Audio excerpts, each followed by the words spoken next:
अस्सलामुअलैकुम।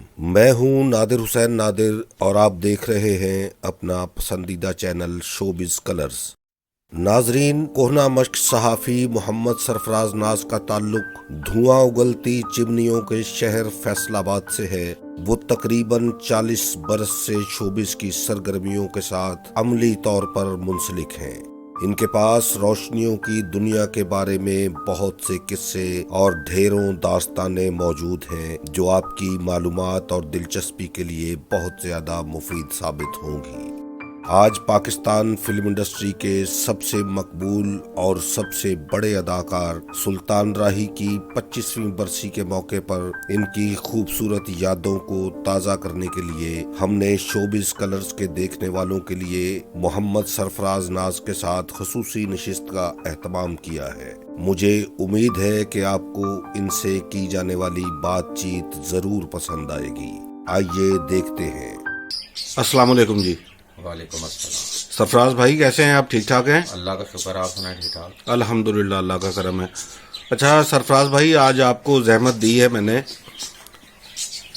पाकिस्तानी फिल्मों के सबसे बड़े अदाकार सुल्तान राही साहब के बारे में, जिनकी 25वीं बरसी आज मनाई जा रही है अकीदत और एहतराम के साथ, और उनके चाहने वाले उनको याद कर रहे हैं।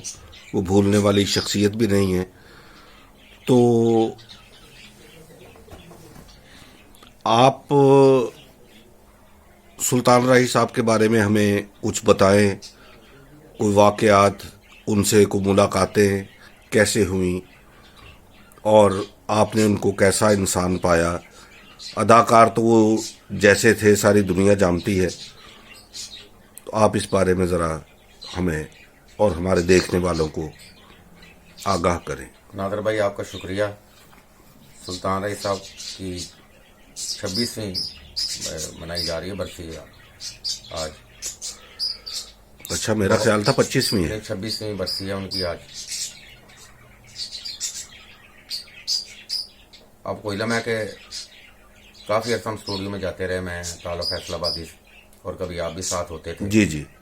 तो मेरी और ताला फैसलाबादी की ये कोशिश थी कि हम ना सुल्तान राही साहब का एक इंटरव्यू करें, बड़ा अच्छा सा। अच्छा। लेकिन हम ये इंटरव्यू कभी उनसे करने में कामयाब हो नहीं सके। अच्छा वैसे एक दो वाक़यात बड़े इंटरेस्टेड हैं, वो मैं आपको सुनाता हूँ। जी प्लीज़। एक दफ़ा ना हम रात को काफ़ी लेट नाइट निकल रहे थे बारी स्टूडियो से, ताला फैसलाबादी और मैं। सहरी होने वाली थी उस वक्त। अच्छा। तो हमने देखा कि सुल्तान राही साहब आ रहे हैं सादा से कपड़े पहने हुए।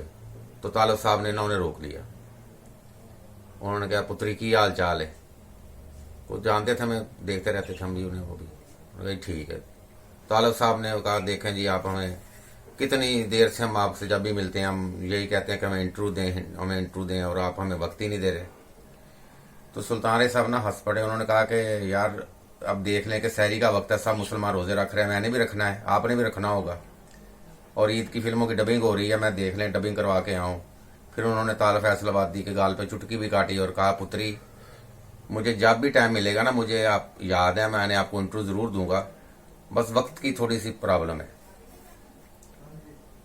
फिर एक दफ़ा एक सेट पे हम गए, मैडम अंजुमन भी उधर मौजूद थी, ताया लियास कश्मीरी भी मौजूद थे। किस फिल्म का सेट था वो? ये फिल्म मुझे याद नहीं, हिदायतकार भी मुझे या अल्ताफ सैन थे या मसूद भट्ट थे, दोनों में से था कोई। अच्छा। उनकी किसी फिल्म का सेट था। तो वो बैठे हुए थे, गपशप कर रहे थे। तो पता चला कि सुल्तान राही साहब ने ईशा की नमाज पढ़ने गए हुए हैं, तो उनके साथ शूटिंग है। तो हम भी वहाँ बैठ गए। तो उन दिनों ना दिलीप कुमार ने पाकिस्तान का दौरा करना था। तो सारे अखबार आते ने उनके काफ़ी एडिशन निकाले थे, मैं भी एक अखबार निकालता था। मेरे हाथ में भी वो पर्चा था जिसमें हमने भी दिलीप कुमार का एडिशन निकाला हुआ था। तो जब ताया लियास कश्मीरी ने देखा ना, तो वो जो जैसे फिल्मों में वो बढ़ के लगाते थे, वो तो गर्म हो गए मुझ पर। अच्छा। एक ने छापया। मैंने कहा, ताया जी उनको कहते थे ज्यादा बंदे। मैं कहा, जी हमने छापा है। क्यों छापा है आपने? पाकिस्तान की फिल्म इंडस्ट्री अखबार लेके आप आते हैं और आप उसको छाप रहे हैं, भारत के उसको देखेंगे वो कैसे इधर आता है। मैं कहा, जी वो तो खान साहब ने भी, यूसुफ खान साहब भी कहते हैं कि हम टांगे तोड़ देंगे, तो करते रहते हैं। तो अगर दूसरे मुल्क का अदाकार आ रहा है, उसको लोग चाहते हैं, तो दूसरे अखबारों में एडिशन निकाले, हमने भी निकाले हैं। तो काफ़ी ज़्यादा ना हम पे गर्म थे, मगर उनको हिदायतकार ने भी समझाया, अंजुमन ने भी समझाया। इसी असना में फिर सुल्तान रईस साहब भी आ गए, तो उन्होंने आके देखा कि माहौल बड़ा गर्म उधर हुआ है। अच्छा। तो उन्होंने आगे क्या किया जाता है जी, उनको पकड़ा। उन्होंने कहा जी, मुझे देख के कहने लगे कि ये है हमारा दिलीप कुमार, हम किसी दिलीप कुमार को नहीं मानते। अच्छा। तो सुल्तान रईस साहब फिर उसकी बात बेजार उनकी, वो मुस्कुरा पे उन्होंने कहा कि नहीं आता है जी, बात ना करिए, जर्नलिस्ट है, इनका तो काम है। अब इन्होंने कौन सा छापा है, सब ने छापा है। तो उनसे पूछा तो आलम साहब ने शायद कि आप बताएं। तो उन्होंने कहा जी, उन्होंने कोई इतराज नहीं। सुल्तान रईस साहब देखें कोई आता है तो आना चाहिए, हमें इस पे क्या इतराज है। जिस वाक्य ने मुझे सबसे ज्यादा मुतासर किया ना सुल्तान रईस साहब के, वो बड़ा इंटरेस्टेड वाक्य है। जी जी प्लीज। हमारे दोस्त थे तारक जवेद साहब, फैसलाबाद के फनकार थे। स्टेज पे उन्होंने बहुत नाम कमाया, फिल्में भी उन्होंने 8-9 प्रोड्यूस की, मगर उनकी वो फिल्म कामयाब नहीं हो सकी। वो गैरत फिल्म भी उनकी थी, थी। चली थी थोड़ी सी फिल्म, उनका हाँ, वो चली थी फिल्म, कुंडला दे वाला वाले या तेरना प्यार, उनका हाँ जी, हाँ जी, बड़ा मशहूर गाना था। तो वो भी तारक जवेद साहब की प्रोड्यूस करता फिल्म थी। तो तारक साहब की आदत थी कि वो फनकारों को थोड़ा सा, उनकी जुबान, दिल के बहुत अच्छे थे, जुबान उनकी जरा थोड़ी सी ना कड़वी थी। अच्छा। मतलब वो हर बात में तकिया कलाम ही समझ लें, उनको गाली गुलोचे देना, हर को के साथ वैसे ही उनका माहौल चलता था। तो हम उन्हें अक्सर कहते थे कि ना आप अपना रवैया अच्छा करें। एक दिन हम ना स्टूडियो में खड़े थे, तालब साहब थे, मैं था और 1-2 दोस्त शायद और भी थे। तो दोपहर का वक्त था, तो शूटिंग वगैरह तो नहीं हो रही थी, हम वैसे गपशप कर रहे थे। तो गाड़ी आई है, तो सुल्तान रईस साहब उसमें से निकले हैं। तो हमें शरारत सूझी, मुझे या ताला फैसलाबादी को। तो हमने कहा तारक साहब, आप हर अदाकार के साथ ना जो करते हैं बदतमीजी।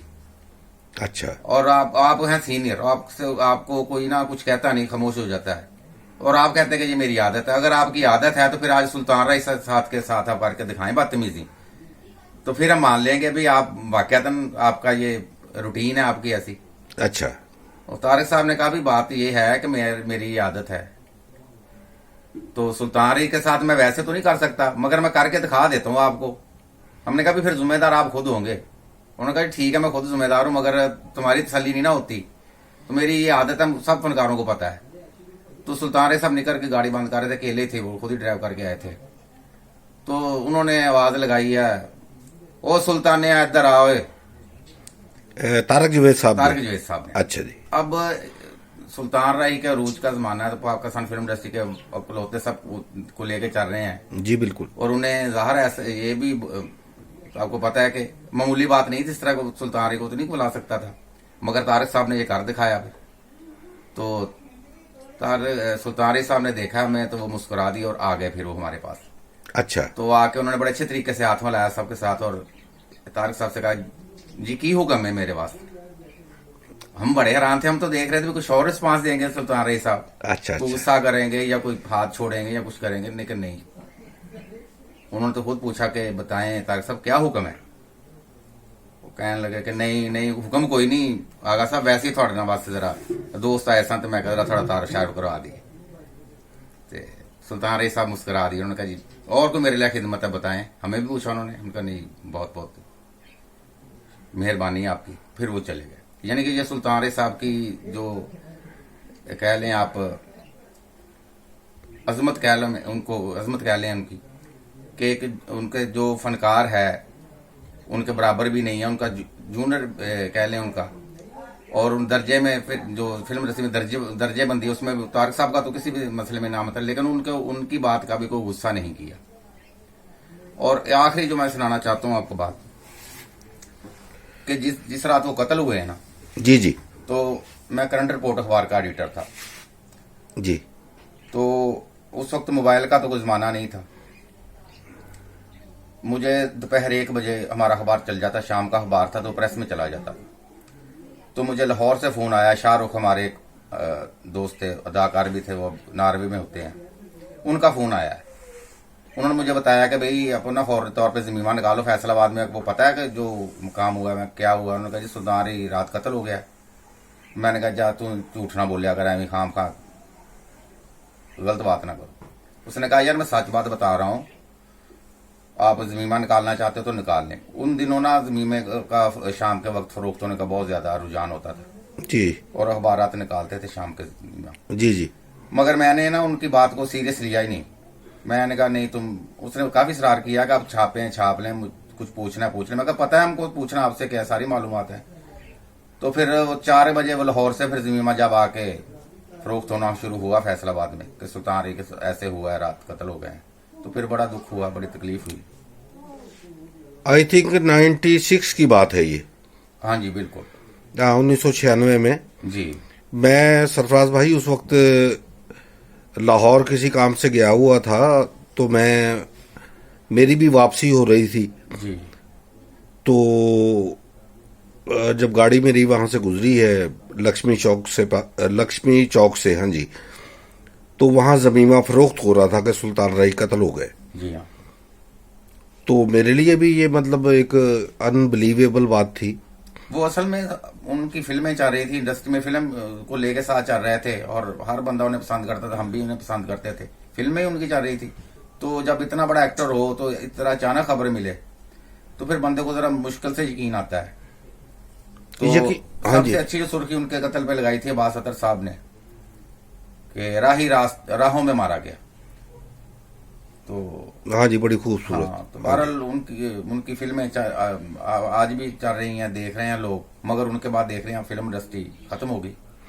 तो जाहिर है जी, वो जब कत्ल हुए तो उसके बाद फिल्म देखने वालों ने जो है ना सिनेमा से रुख मोड़ लिया। जी। तो सिनेमा ही खत्म हो गया, फिल्म ही खत्म हो गई। जी हाँ। मजीद कुछ आप सुल्तान राय साहब के बारे में कुछ कहना चाहें? उनके कातिल आज तक नहीं पकड़े जा सके और वो एक सवालिया निशान लगा हुआ है कि सुल्तान राय साहब को किसने कत्ल किया था। अब आप इस बारे में कुछ अपनी राय का इजहार करें। सारा कोशिश तो बहुत साफ जराए से मालूम करने की हम कोशिश हैं। आज भी जब कोई मिलता है तो पूछते हैं अपने तौर पर। बहुत मालूमात की बेशुमार लोगों ने वीडियो भी अपलोड की हैं, मगर दुरुस्त बात का किसी को पता ही नहीं है। उसकी तफ्तीश तो स्पेशल ब्रांच ने की है। जो जितने भी कानूनी इदारे हैं, खुफिया एजेंसियां, सब ने उनके जो काफी बड़े पैमाने पर तफ्तीश होती रही है।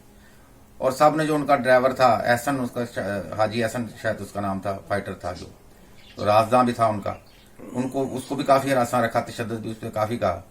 तो उसने भी यही बयान दिया है कि उस वक्त दोनों ही थे। अब बाईपास पे आपको पता है कि रात का वक्त है, कोई बंदा परिंदा वहां होता नहीं है। तो जो तफ्तीश की है उसकी 1.5 साल तफ्तीश चलती रही है।